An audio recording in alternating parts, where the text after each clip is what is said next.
Welcome to the Sound of Ideas from IdeaStream Public Media. I'm Stephanie Haney. Thank you for being with us. The average person will spend roughly a third of their life asleep, or they hope to, but its importance is often overlooked. Sleep affects how we learn, work, and maintain relationships, and poor sleep has been linked to a range of physical and mental health issues. According to the Centers for Disease Control and Prevention, about 1 in 3 adults in the United States doesn't get enough sleep on a regular basis. And experts say this is due to both lifestyle pressures and the growing presence of technology. Now, at the same time, trends related to sleep and rest are getting very popular on social media. On TikTok, users talk about viewing sleep as a time to allow skin and hair products to work overnight. That's a trend that's called the morning shed. And you may have heard of bed rotting. This is where people spend long stretches in bed scrolling online or watching TV. We'll be talking about some of these things today, as well as sleep supplements like melatonin gummies. Those are growing in popularity, as are other at-home sleep remedies. The question is, are these trends helpful or harmful to our sleep? We'll be talking about these topics and much more today with our guests that we have with us. In studio, we have Dr. Nicoletta Olteanu, adult and pediatric sleep medicine specialist at Metro Health. Nicoletta, thanks for being with us. Thank you so much for having me, and good morning, everyone. And we also have with us in studio Dr. Eric Yeh, sleep medicine specialist at University Hospitals. Eric, thanks for being with us. Excited to be here. Hi, everyone. We appreciate it. We have a guest joining us by the phone. We have Dr. Wendy Troxel, senior behavioral scientist with the RAND Corporation. Wendy, thanks for being with us here on the show. Happy to be here. Now, if you would like to join the conversation, maybe you don't get perfect sleep, maybe you're in that large percentage, tens of millions of Americans who don't, you can give us a call. That number is 866-578-0903. You can also send us an email. The email to be a part of this conversation is soi@ideastream.org, and you can send us a message on Instagram. On Instagram, we are at The Sound of Ideas. Let's get into a little background to sort of set the stage before we start this conversation, because there are lots of different medical professionals that specialize in sleep because it is a total body issue. So, Nicoletta, first tell us, what kind of doctor are you and what drew you to sleep medicine? So I only practice sleep medicine, but I'm triple board certified in internal medicine, pediatrics, and sleep. My practice is divided pretty much 70% adults, 30% kids. But there are multiple specialties that could join the sleep specialty. And how do we get there? We do a 1-year fellowship in sleep medicine. But we have other specialties, as I mentioned. For example, my colleague, Dr. Yeh, he's a family medicine physician. He's also trained to see both adult and pediatrics patients, neurologists, psychiatrists, even ENT or anesthesia doctors, internal medicine, pediatrics, a really wide range of specialists. And we do treat sleep medicine patients as a team. So it is important to communicate and to collaborate with all these other specialties, including psychiatry, psychology, or any other types of behavioral medicine.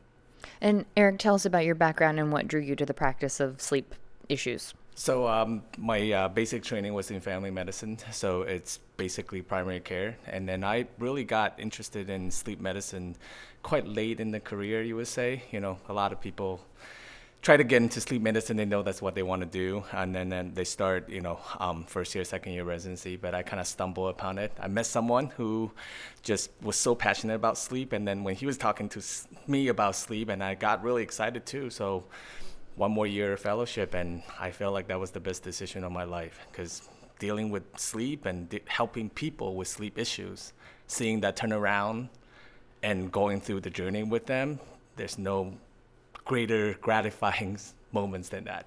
Sure. I would describe myself as someone who is passionate about sleep. I enjoy it a lot.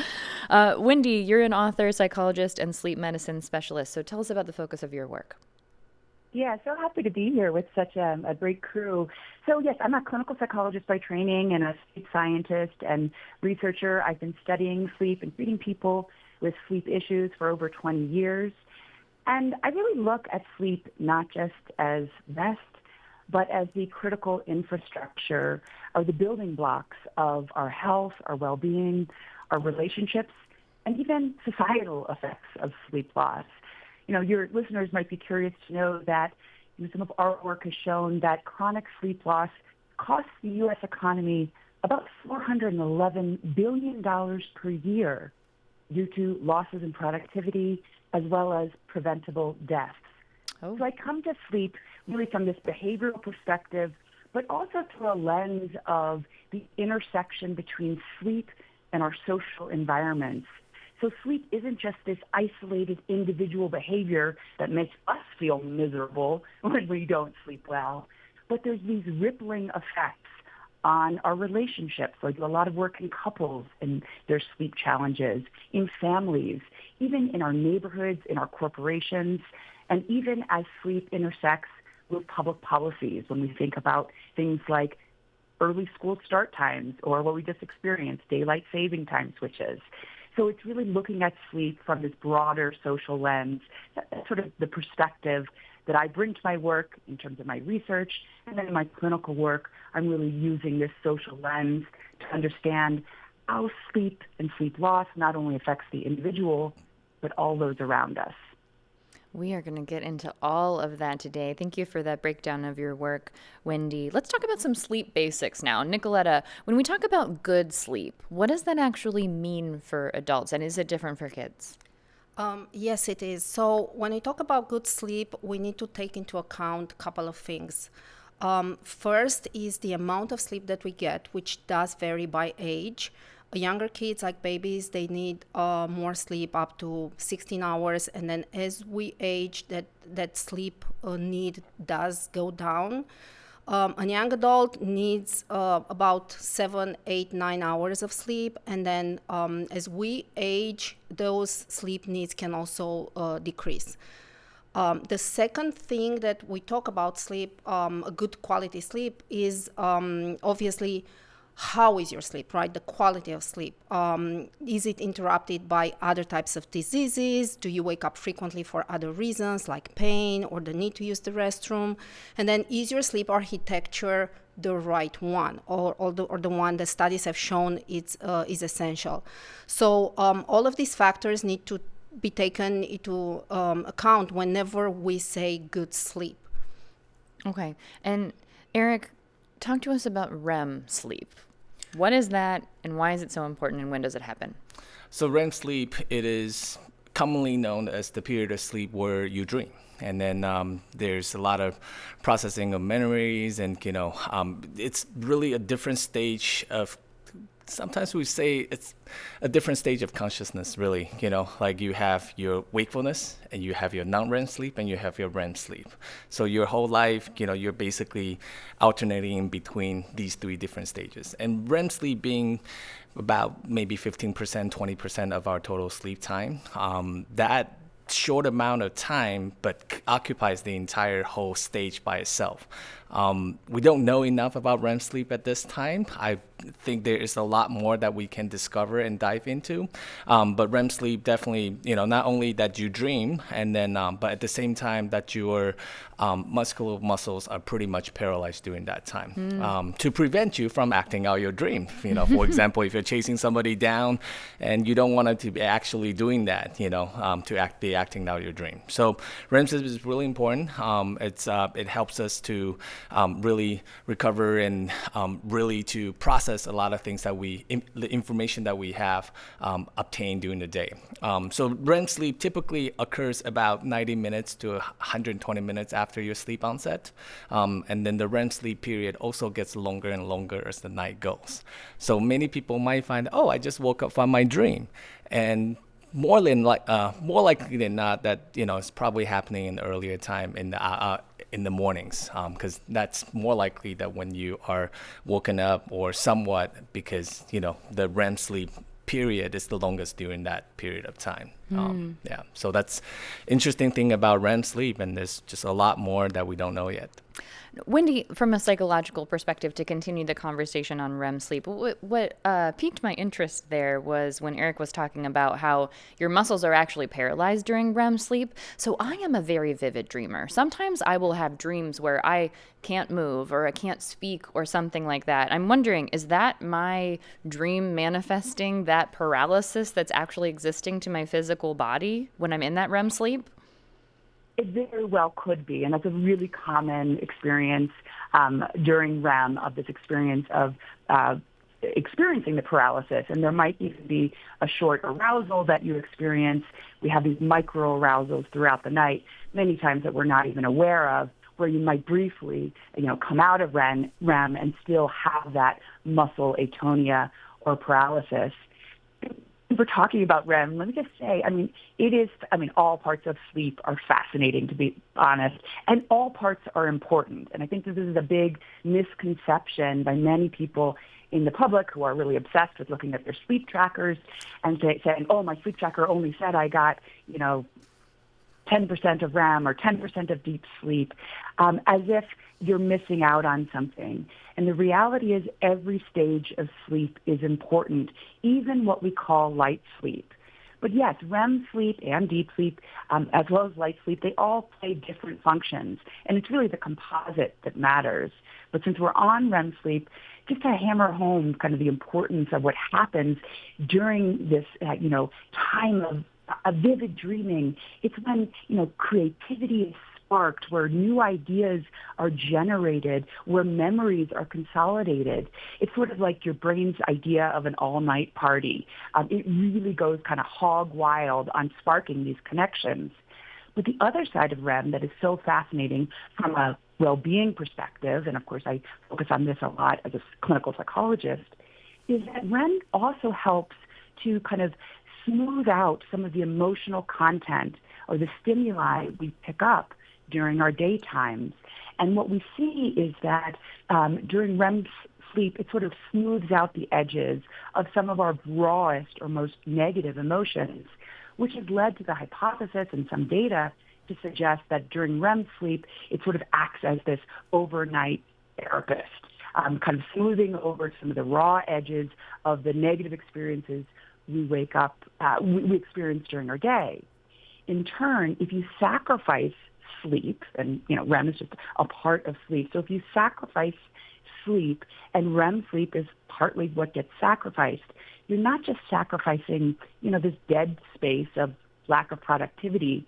You're sacrificing this critical component where creativity is sparked and where this emotional fine-tuning occurs, which can have impact on your emotional well-being the next day. Fascinating. Wendy, one follow-up on this. What if people don't remember their dreams? Does that have anything to say? Does that mean anything in terms of what kind of quality of sleep that you're getting? Absolutely not. People really get concerned that I don't remember my dreams. That we really don't have evidence that, recall of dreams has any sort of bearing on the amount of REM that you're getting. It depends in part on sort of when the dream happens. And yes, most dreams, we have a disproportionate amount of REM in the early morning hours. So that is why, we're sort of more likely to wake up and remember a dream. But many people, don't remember their dreams. That does not mean that there's something, wrong with your sleep or wrong with your dreaming cycle. It's just there are individual differences in our recall of dreams. Nicoletta, staying on dreams for just a moment, if someone does have a particularly vivid dream or a very active imagination as they're sleeping, does that mean anything for quality of sleep, whether you can remember it or not? It shouldn't mean anything for the quality of sleep. It's important that we all cycle, like Eric mentioned, every 90 to 120 minutes through all sleep stages. Stage 1, Stage 2, Stage 3, which is the deep sleep, and then REM sleep.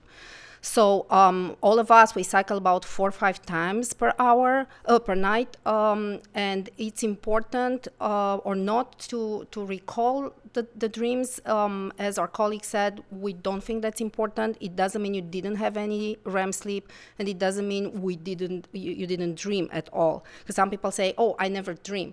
Well, the only way we can get objective data is to get them into the sleep lab and actually record the sleep stages with EEG leads, and then we know if they had or they didn't have it. But going back to your question, having more vivid dreams, I think it's more scary for the person when they wake up and they think something's wrong. But it shouldn't really affect their quality of sleep, more or less their sensitivity towards the quality of sleep that's perceived by their own brain. We have a call now from Rich. Can I just add to that? Oh, Go ahead, Wendy. just one piece that, I think the one difference is in the case of nightmares, which are a specific type of dream, which are very distressing. We all can have nightmares, but there are people who have, nightmare disorder either on its own or in the context of post-traumatic stress disorder. When nightmares become frequent and distressing and they impact daytime functioning, that's a specific issue that should be addressed. That's the one caveat to sort of memory of dreams or experience of dreams when they have an impact on daytime functioning, and nightmares are a specific case of that. And there are treatments that exist to help people reduce the frequency and distressing nature of certain types of nightmares. Okay, very good to know. Thank you for sharing that. One more thing to just complete what our colleague said. There's also this entity called REM sleep behavior disorder, in which we act out our dreams. So basically in REM sleep, the muscles are paralyzed, right? But your brain is awake, sort of. Some people may lose that REM atonia. So when your muscles are paralyzed, that's lost, and then you start moving while your brain your muscle should actually not move at that time. So this is another type of disorder which could be scary, specifically for the bed partner, and this is a REM sleep disease, mostly associated with PTSD, like our colleague mentioned online. Okay. We do want to remind people that we are talking about sleep in general, some of the issues with it, and how we can get better at it. If you have a comment or a question, the number is 866-578-0903. You can also send us an email at soi@ideastream.org. And we're going to go to a call now from Richard in Cleveland Heights. Richard, welcome to the Sound of Ideas. Go ahead. Thank you. Good morning. I just wanted to make a comment and have your guest comment on this too.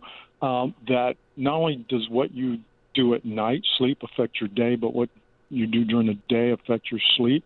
And that I was having problems staying awake during the day, and the sleep lab they were talking about CPAP, and I thought, no, let's try something else. So I bought a smartwatch and started watching what I was doing, started exercising a whole lot more like I used to. Heavy cardio, lifting weights, and over a period of weeks, my restlessness has diminished as my smartwatch measures. My REM has increased, my deep sleep has increased, light sleep is about even with them. I'm feeling a whole lot better. So I have them comment that you can't overlook exercise, the effect of it on sleep. And as we get older, people tend to exercise less. So that's all I have. Thank you for sharing that, Richard. Eric, I'll ask you to speak to that, some of the things that we do during the day, how they can impact our sleep. Oh, absolutely. I mean, your nighttime sleep is, in a sense, 100% dependent on what you do during the day. If you stay busy, if you, have a lot of things that are going on, you're, very active, very functional, definitely that will typically translate to a better sleep, just because that's kind of what your body needs, Sleep, I often liken it to eating, it is our basic survival instinct.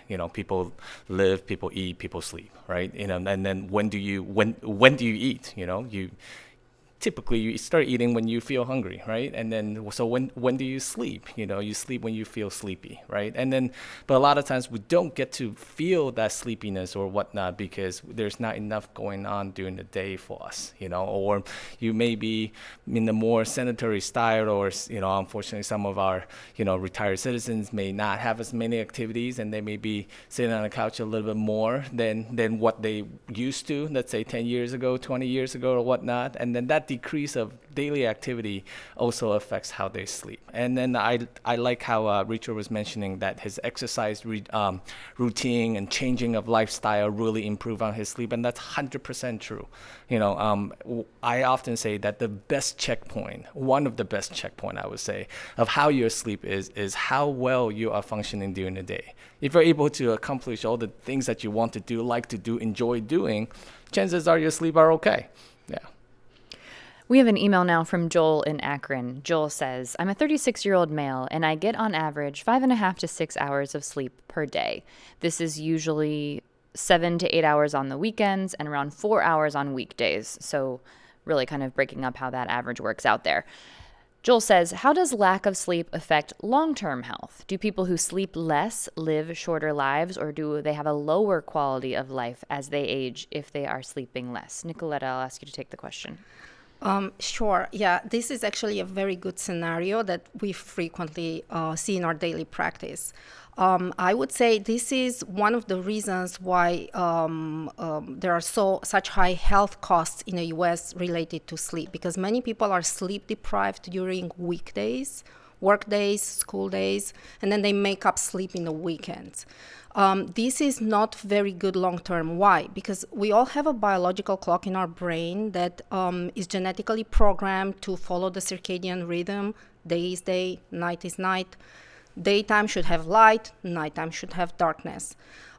So whenever we don't keep a regular schedule, or we follow the 5-day sleep deprivation followed by the 2 days when we make up, in time that adds up and it's never enough. So your body will eventually suffer, your brain will eventually suffer, and you will start feeling more fatigued, having trouble concentrating during daytime, being more sleepy during daytime, being more prone to accidents, even if they are work-related or if they are driving-related, obviously. But we call these, regular sleep-wake time and same hours of sleep every night. We call this sleep hygiene. I didn't invent the term. I know it sounds a little funny, but a good sleep hygiene is really, I think it's really hard to follow in current society, just because the burden is so different, the requirements are different. For example, I see teenagers, they are in high school, they have way more homework, they are more active. In the night, talking with friends, all the media, all the electronics, all that blue light is also something that doesn't let your brain to fall asleep. And we're all pretty busy, and we all have a phone near our nightstand. I mean, let's be honest. Mm-hmm. It's there, and you check it every time before you go to sleep. So there's multiple things that affect this good sleep hygiene. We talk a lot about it during office hours, but do we really follow it? I am being very honest right now, and I'm telling you, I'm one of those people who probably makes lots of those mistakes that I counsel my patients not to do. But just to answer the question for our online follower, in time, this could lead to a bad mood. Like if your mood is not good, your sleep is not good. And if your sleep is not good, your mood is not good. So people become more prone to anxiety or depression. There are associations with increased risk for diabetes, for hypertension. And other types of associations, for example, shift workers who tend to be, at least in theory, more sleep deprived, they have increased risk, for example, for breast cancer for women. So lots of new data is coming up showing us all sorts of associations, and I guess we're still to learn a lot about it, so time will tell. Okay, thank you very much for that answer, Nicoletta. We have a call now from Patrick in Lakewood. Patrick, welcome to the Sound of Ideas. Go ahead with your question. Yeah, interesting program. I noticed that you mentioned that a lot of people are stressed out about, oh my goodness, my sleep tracker says I only got X number of hours of sleep and I have to worry about that. We were involved in a lawsuit against Fitbit dealing with the efficacy of sleep trackers. And I'd like to ask if your guests would talk about what the experts in our case found, and that was that sleep trackers are essentially useless because what they're using actigraphy, which means they're measuring movement, and the fact that you're moving doesn't mean you're awake, and the fact that you're not moving doesn't mean you're asleep. And the experts seem to suggest that the only way to really decide whether someone is sleeping in order to monitor it is using polysomnography. And that is, as she mentioned before, the attachment of electrodes to the head. Thank you for that comment, Patrick. Wendy, you specifically mentioned people being stressed out by paying attention to sleep trackers. So do you want to speak to what Patrick Sure. was discussing there? Yeah, very interesting question, Patrick, and interesting context. So I would disagree to some extent with your experts that sleep trackers, which do use accelerometry, which is a movement-based sensor, are not useless when it comes to sleep. In fact, this technology has been around for decades and is highly validated against polysomnography for specific measurements of sleep. Specifically, sleep trackers that are commercially available now all do a very good job of measuring how long we sleep and basically the consolidation or the efficiency of sleep. That is the difference between a very broken night of sleep or a more solid night of sleep. What they don't do as well, and where there is some variability across trackers, is in the measurement of sleep architecture. And by that we mean the metrics for rapid eye movement sleep or deep sleep. They don't do a terrible job, but they're not the same thing as what we get in polysomnography. So again, they serve a purpose, and they have been validated extensively, in fact, for particular markers of sleep. But they fail to some extent when, or they don't do quite as well, clearly, as polysomnography when measuring things like sleep architecture, which requires measurement of brain activity as well as eye movement activity to properly measure REM. And of course, as you mentioned, if inactivity could be just a person lying there awake in bed, motionless but not sleeping. So there is some error, but again, it's been highly validated. As for the utility for the average person in using sleep trackers, my question is always, is it working for you, or how is it working for you? That's really your determination of whether it's a good thing or a bad thing in your life. Many people use their sleep trackers to, sort of follow a new behavioral pattern. Maybe like the one caller said, he started exercising more, and he saw the benefits of that in his sleep tracker. And that was probably a great motivator. And that is a wonderful use of a measurement tool. On the other hand, if you're somebody who wakes up every morning after having a bad night and you look at your sleep tracker and it just confirms what you already knew, which is that you had a miserable night of sleep, and then all it does is make you feel more anxious, more stressed out, and start to think about, oh, well, I can't go about my day now. I might as well, cancel that run or cancel that social event because I'm just too tired because I felt it and my sleep tracker confirmed it. That is not serving you. That's actually adding to the stress and the threat and the vigilance that's now becoming a habit around sleep. As a clinical psychologist and a specialist in behavioral sleep medicine, really what we're addressing when we address the most common sleep disorder, which is insomnia, which is difficulty falling asleep or staying asleep or poor quality sleep, with consequences for your daytime functioning, really what we're dealing with here is a conditioned response to the bed and bedtime as a environment or state of stress and threat. And so if your sleep tracker data is just feeding into that experience of anxiety around sleep, and it's probably not serving you, and it's probably best to put it aside. For those that do find sleep trackers to be helpful, and really for everyone, my recommendation is never to pay too much attention to a single night of data. Really, the value in these measurements is to look at habitual patterns over time in your sleep, to look at within your own person variability and trends, so that you can see, for instance, does like waking up at a regular time every day of the week, which is probably the single most important thing you can do to support good sleep health. Does that have an impact on your sleep tracking data over, let's say, a 2-week period? The absolute values over one night really don't matter. That's not what we worry about as sleep clinicians and experts. It's really about trends over time. Thank you for breaking that down for us, Wendy. We're going to get into a lot of the things that you mentioned there, a lot of things to unpack there for sure. I want to start talking about sleep disorders now.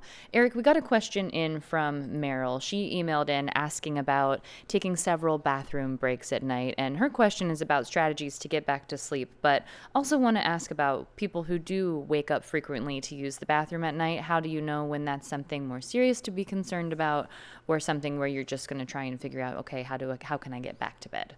So that's also a question that we face all the time in our clinical situation, where people come in and it's like, yeah, and most of the time people are like, I'm just getting older. I just need to, go to the bathroom a lot more frequently, now. But one thing that people a lot of times overlook is that, it's not necessarily the need to urinate that's waking them up from sleep.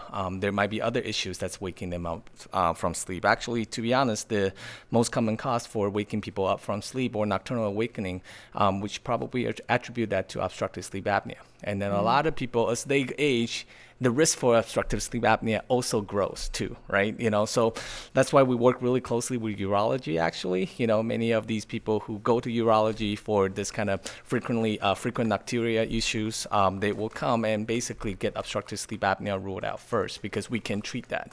And many people, once they found that they have sleep apnea or whatnot, and obviously depends on the question from this particular email sender, that how old and, it's male or female or whatnot, all that plays into effect. But having a good sleep evaluation definitely helps, but going into strategies of trying to go back to bed, I think one of the biggest culprit of us is trying, the word trying. Sleep is something where it should come to you instead of you trying to go to sleep. The more you try, I often like to describe sleep as like a 2-year-old toddler. The more you try to play with her, he or she runs away from you. But you just kind of leave it alone, and next thing you find is that they're peeking over your shoulder. It's like, what you doing? So welcoming sleep to come to you instead of you trying to chase sleep is so important. And sometimes people try to go back to bed and then they just lay in bed, toss and turn, think about things, or, sometimes people describe it, just stare at the ceiling, right? That's all spending excessive time in bed. I often say, 15, 20 minutes if you can, get out of bed, read a book, and then when you feel sleepy again, it's the feeling, that sensation that you can't keep your eyes open, that drowsy feeling. Then that's when you go back to bed, and that's when you're really letting sleep coming to you. Because this all addressed to, things that we were talking about before too, when people saying that they spend only 4 hours sleeping and all that. And the next question is like, how much time you're actually spending in bed. We often underestimate how much time we actually sleep. And when we say 7 to 9 hours for everybody, that's across 24 hours span as well. People have a misconception. It's like, that has to be my nighttime sleep. But that's not true. Sometimes people can spend 4 hours at night when they're sleeping and another 1-2 hours or 2-2-hour naps during the day. That's totally fine as well. So with all that, lumped together, really having ways to kind of check against yourself is how well you function during the day. But if you're waking up more often, than you used to at night when you're sleeping, I think it's definitely worth it to check us out. Come in and have an appointment, and let's discuss how we can best help. Sure, if you have access to those experts, absolutely. All right, we need to take a quick break. When we come back, we'll continue our conversation about sleep health. This is The Sound of Ideas. I'm Stephanie Haney. Stay with us. Welcome back to The Sound of Ideas. I'm Stephanie Haney. Today we are talking about sleep, what we need to know about it, how to get better at it, and what its impact will be on our long-term health. And I want to thank our experts for participating in this panel with us. We have Dr. Nicoletta Olteanu here with us in studio, also Dr. Eric Yeh, and we have Dr. Wendy Troxel on the phone with us. We've been getting a lot of calls and emails. We were talking about sleep disorders before we took the break, so now we will say hello to Pam in Brecksville. Pam, welcome to The Sound of Ideas. Please go ahead with your question. Hey there. I'm wondering about sleep apnea. I know you've talked about it a little bit, but I was tested about 15 years ago and was told I had severe sleep apnea. got the machine, tried, couldn't do it, and I'm not getting any help with it at all now. And I'm just wondering, am I killing myself, basically, by not having this machine? Thank you for your question, Pam. I'll ask you, Eric, if you can continue talking about sleep apnea and what maybe the long-term effects might be if whatever has been tried is not working for her. Right. So, first of all, you're not alone. Many people who are put on CPAP therapy struggle at first. And then we have been trying to be better as professionals to try to offer timely help, particularly in the first 2 to 3 months of you starting the therapy. A lot of times is the pressure adjustment.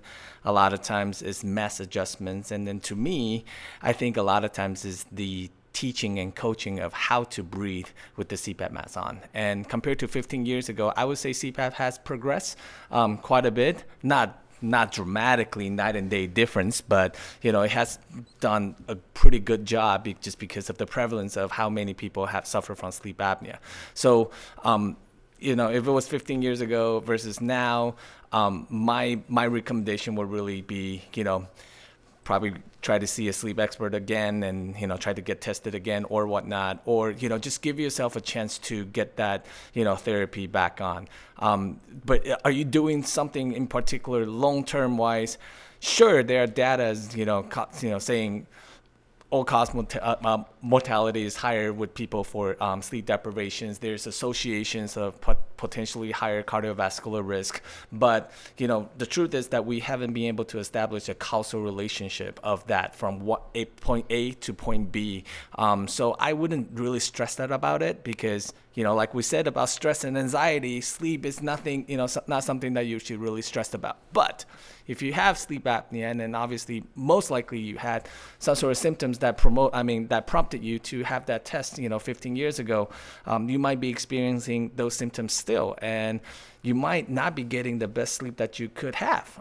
So it's definitely a good time to try to get that fixed up again. And there are other opportunities as well, such as, depends on, the candidacy, the type of situations you're in, clinical correlations. There might be other options, such, could be a surgical approach, could be like, an oral appliance or whatnot. There are many options that we can use to treat sleep apnea now, even though CPAP still remains our first-line therapy as our gold standard. Mm-hmm. Yeah. Yeah, may I add to that, please? Because I think that this is so important, particularly coming from a woman experiencing sleep apnea, and so appreciative of you calling in. And yes, I totally agree with Eric that kind of stressing over this is not a great way to motivate behavior change. However, I don't want to minimize the importance of a 15 years ago diagnosis of sleep apnea. There are health consequences. There are even safety consequences of untreated severe sleep apnea. And particularly for a woman, as we get older and, depending on when your diagnosis occurred, for women, the rates of sleep apnea dramatically rise, and the severity can too, as we go through the menopausal transition. So that's another important reason to probably get retested and to find out the alternatives that are out there for sleep apnea treatment. And yes, CPAP does remain the frontline treatment, and it is an adjustment for many people. But there are strategies to make it more, to help people get more used to it. And there's other treatments as well.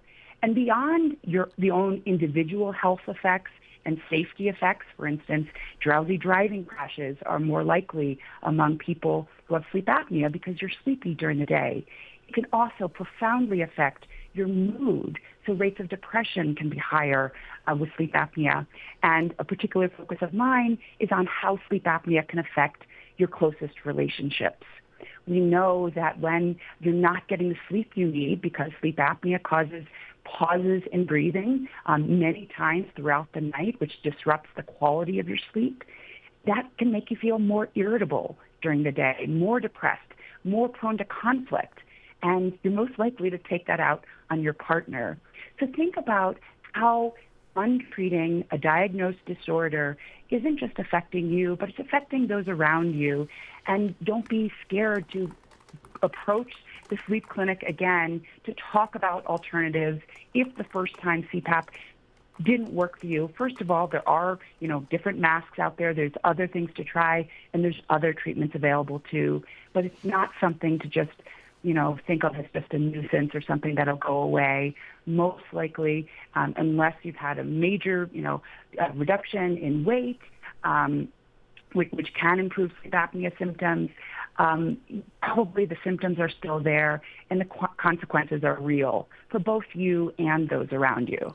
Wendy, something that you mentioned there was how sleep apnea and other disorders can affect our relationships. So let's talk now about relationships and sleeping and a concept of sleep divorce, which is something that I think we're hearing about more often now. So is that something that couples can avoid? Should they even try to avoid sleep divorce, which is sleeping in different beds or rooms in order to get better sleep? Well, as you mentioned, this is becoming an increasingly hot topic, and in fact, I wrote a book in part about it, Sharing the Covers, or this would be really not sharing the covers. And this is an increasingly common practice among couples, including happily married couples. So the American Academy of Sleep Medicine recently published a report showing that about a third of couples, at least occasionally, choose to sleep apart.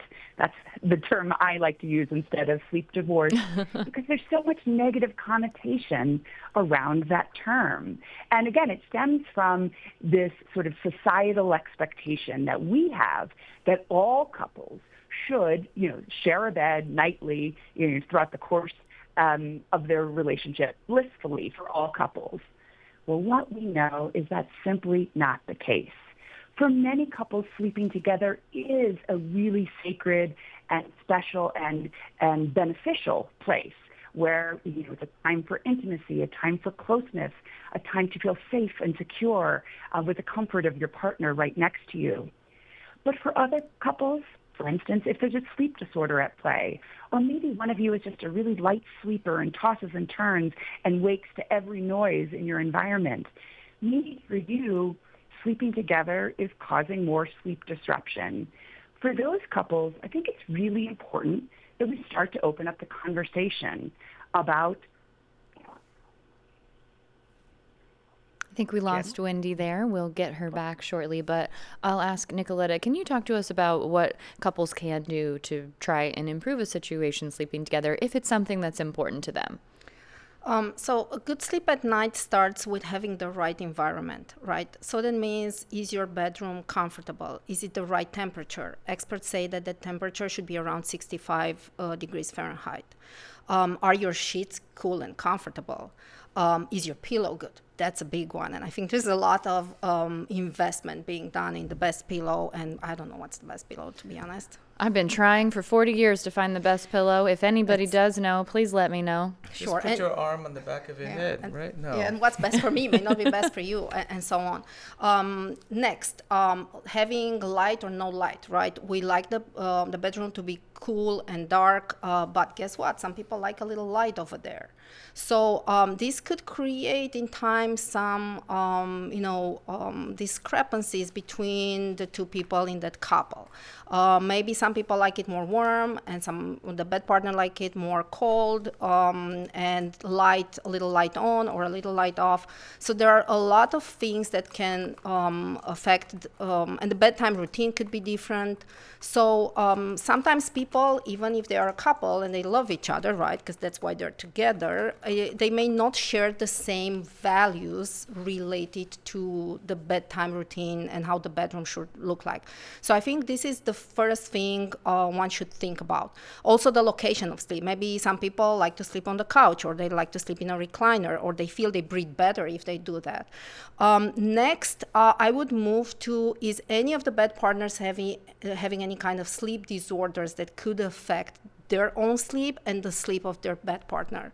And snoring is a big one. Going back to the sleep apnea, sorry guys, but this is the most frequent thing and the most frequent thing that we treat in our office. And then I would move to restless legs. This is a very important disease that's frequently undiagnosed and kind of like looked over. When your bed partner gets an urge to move the legs, and you may sense that movement, and that happens frequently at sleep onset, but it may also happen during nighttime. Next, I would move to insomnia. Right? If your bed partner wakes up frequently, or you may feel them, or they wake you up because you're snoring. So there's lots of things happening, or they wake up because they need to use the restroom, like our listener mentioned online. So there's many things that could affect sleep. And then I would move to kids, pets, lots of things that could affect sleep and sleeping as a couple. Pets is a big one. Pets is a big one. Yes, I agree. No, you go. So go ahead. Talk to us about that. We actually have a call from Carol, actually. So we'll take this call from Carol in Akron. Carol, welcome to the Sound of Ideas. Go ahead with your question. Hi, yes, thank you. Good morning. I am wondering about the sleep apps that you can purchase or, get on your phone and listen to music or listen to a sleep story to help you fall asleep. Are those good for us to use? Sometimes those music programs you can listen to for a long period of time. So that white noise, is that healthy for us? Thank you very much, Carol. So Carol's asking about sleep aids. Eric, I'd love to hear your take on that, and also anything you have to say about pets and issues with sleeping related to that. I have a 60-pound dog. He doesn't get to sleep in our bed. If he did, no one would get any sleep. That's right. So, having a good routine for the dog, for your pets, is also very important. But a lot of times that's something that I cannot change as a sleep doctor. But going back to this for sleep aids, there's so many different apps that out there claims that they can do X, Y, and Z. Then you have, some people listen to podcasts, help them to go to sleep and whatnot. And I don't think there is a universal answer to everybody. And then I don't have one particular recommendations either. It's just that whatever works for you. To you, like sleep is something that should come very natural. And then going back to that analogy with eating is that, what is one single best food? Everybody will tell you a very different answer. So sleep-wise, it's, what works for you to get to sleep, what works to kind of calm you down, help you to wind down. But one thing that potentially dangerous is that you rely too much things on your phone, and just the phone is way too close to you. And then there are people who, I talk to, and, the first thing I said, hey, why don't you try to leave your phone even outside of your room? And then the first the first comebacker is, oh, I need to use that for alarm. I said, well, there are analog alarms out there still. I think you can buy them. But anyhow, so those are the things where, I would try to, in a perfect sense, I would try to stay away from your phone as much as you can, not because of the app, but because of other things that this phone thing could actually distract you from actually be able to be in the quote unquote quiet environment to listen to what your body is trying to tell you. Because oftentimes it's not like we're hearing something really noisy. It's not that type of quietness, but it's about, okay, are you able to listen to what your body is trying to tell you? Hey, it's 90-90 time and go to sleep. Many times we focus on, what we see on our phone or even this notification, that notification. And truth is, none of those probably, there's anything you can do about, 10 o'clock at night, 11 o'clock at night, or 2 o'clock in the morning. Leave it till the morning. Let your body do what it wants to do. Really good notes that I'm taking into my personal life, what you said about not chasing sleep, and also the good routine for your pets. I know I can't expect Oscar Wilde to go to bed if he hasn't had an ample amount of activity, so actually getting out of the bed and not sitting in your bed and just kind of wasting that time thinking, oh my gosh, I really need to sleep. That's really resonated with me. So thank you very much for sharing that. Unfortunately, we are out of time for our sleep conversation today. It has been such a thoughtful and informative conversation. Thank you very much to everyone who called and emailed in. Thank you to our guest on the phone. We have Dr. Wendy Troxel, the Senior Behavioral and Social Scientist with RAND Corporation. Wendy, thanks for being with us. Thanks for having me.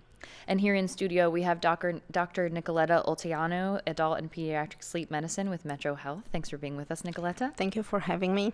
And Dr. Eric Ye, the sleep medicine specialist with University Hospitals. Thank you very much for being with us. It's been an absolute pleasure. Thank you. We appreciate it. That will wrap up the show for today. If you would like to get a last word on today's topic, you can email us at soi@ideastream.org. And of course, you can find us on Instagram or at The Sound of Ideas. Tomorrow on the show, we'll talk to a Cleveland Clinic patient with Parkinson's disease who is using new technologies to fight the disease and also continue a very lucrative career. And later in the show tomorrow, we'll have a new installment of our music podcast, Shuffle. If you missed any part of today's show, you can listen to the Sound of Ideas podcast wherever you get your podcasts. You can also watch the show on the IdeaStream Public Media YouTube page. And you can hear a rebroadcast tonight at 9 on 89.7 WKSU. I'm Stephanie Haney. Thank you very much for keeping the conversation going with us. We'll see you back here tomorrow on The Sound of Ideas.